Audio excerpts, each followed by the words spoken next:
The universe isn't just out there, it's interacting with you. Claim your power by embracing the unknown. This is Tracy with Tracy Talks, and I'm here to ignite your curiosity. Don't just listen, embrace it. Hey, this is Tracy with Tracy Talks. Welcome. I have this need right now to change up my daily habits. There's a need for me to limit screen time. There is a need for me to limit the time that I usually devote to current events and news cycles. It seems like we are entering into this time where there are headlines and things happening that are hard to wrap my brain around. There is a real need for me to find ways for me to get basic information without having it tip me over.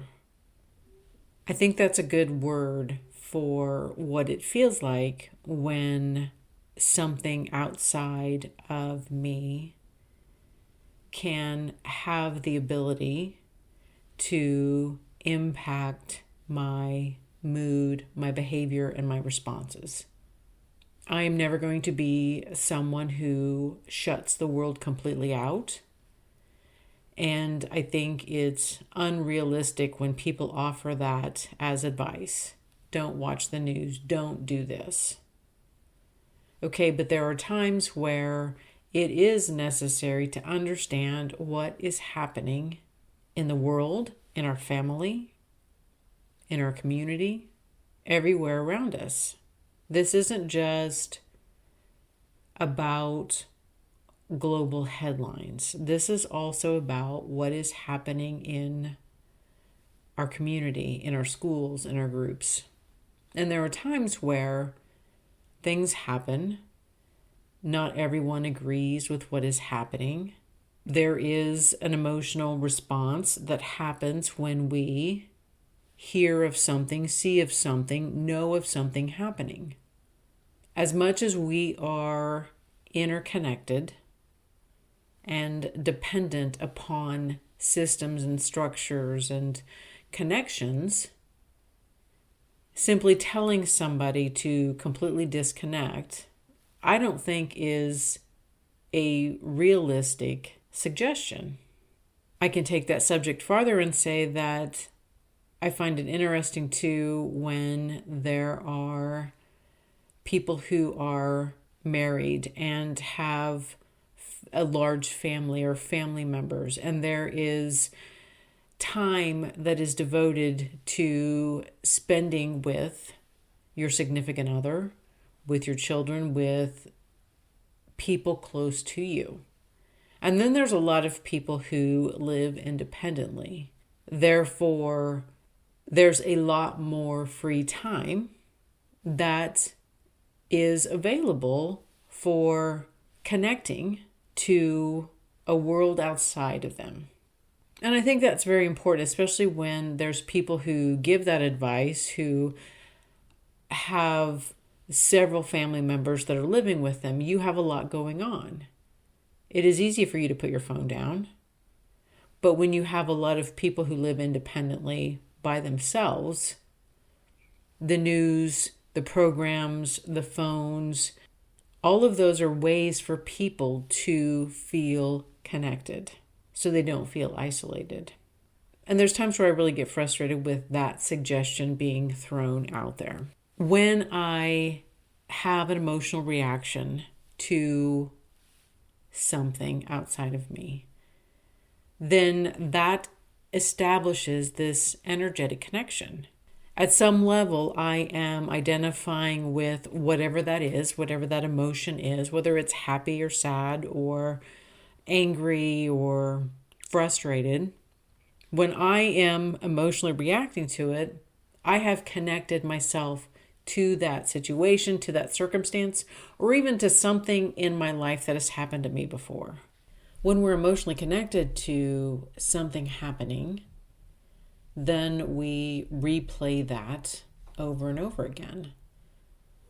We can think about it, stew about it, get mad about it, get frustrated about it, lose sleep about it, tell our friends about it, complain about it to anyone and everyone who will listen. And that just keeps that energetic connection going. It's feeding it. It can take on a whole life of its own. I am going to need to practice pulling my energy back into me. It is a visualization technique that I use. Typically, I use it when I am thinking about something that has happened. Typically, it's with people in my life, but I'm going to have to start using it just as a general practice. Too much of my energy seems to be going out. People describe it as leaking energy. And it's not that I'm leaking energy, but I need to devote my own thoughts, my own time onto something that's actually in my tangible world. If I need to participate in something else that isn't happening here, I can still do that. But I need to draw all of my energy back into me. When I do this, I am in an upright position. Both of my feet are on the floor. I have turned off everything. There is no music. There's nothing going on in the background. I am entering a meditative state, but I'm not meditating because I am performing a practice. And when I do this, I see the person that I've been thinking about or the person that I've been angry about. And I visualize that energetic connection. It can be a string, it can be a light that connects you to another person. I visualize that light detaching from that person and coming back into me. I work intentionally with that if there's an individual. I'm going to add another layer to that and see myself as this energetic light. Much like you would imagine an auric field and how we have this energy field around us. And simply just bringing it in. And if I'm in my house, then I'm bringing my energetic field into the physical walls of my home. If I'm in my car, I'm bringing my energetic field into my car. And I'm being more deliberate and intentional with my energy. There are times where I have been known to push it out. When I'm going into a situation where I don't have as much confidence, I will push out my energy. I will visualize seeing my energetic field expand. I'm not going to suggest this without a warning, because there are times when we can push out our energy and consciously or unconsciously, there are other people that pick up on this, who feel your energy. They don't know what they feel. They may feel agitated. They may feel uncomfortable because it feels like somebody's actually in their space, and you are. And there have been examples in my own life where I did it in the workplace, and you can see the energy shift. You can see people's attitudes shift. If that's something that you feel like you need to do, be aware that pushing your energy out can have an effect on other people. It's also worth noting, when you pull your energy back in from people who know you, they can also have feelings of that as well and respond differently. If there's someone in your life who you feel like is just taking up too much of your time, imagine yourself pulling that energy back from them. And when I've worked with this type of energy, people reach out. We have energetic connections to people, even though we aren't physically in their presence. When we focus on someone, there is energy being connected, sending out there. And it's worth mentioning that people can have a reaction either way. When you intentionally work with your auric field and who and what you are connected to. There's just a lot going on right now. I know for myself, I am someone who likes to be aware.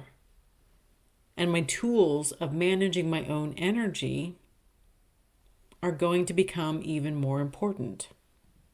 Each of us are responsible for our own feelings and what is happening. I am responsible for maintaining my own body, and this is just one more way in which I manage my health and well-being. Let me know what tools each of you use. Is there something that you do on a daily basis that helps you stay grounded into your own energy? And that's really what I'm doing here, is grounding into my own energy, maintaining my own energy. I connect when I need to connect, and I disconnect when I need to disconnect. I hope this message finds you well, and until next time, we meet again.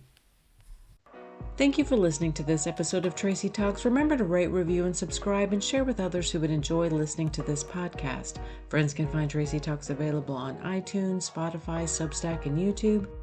Hit me up on Instagram and Facebook at More Tracy Talks. And until next time, we meet again.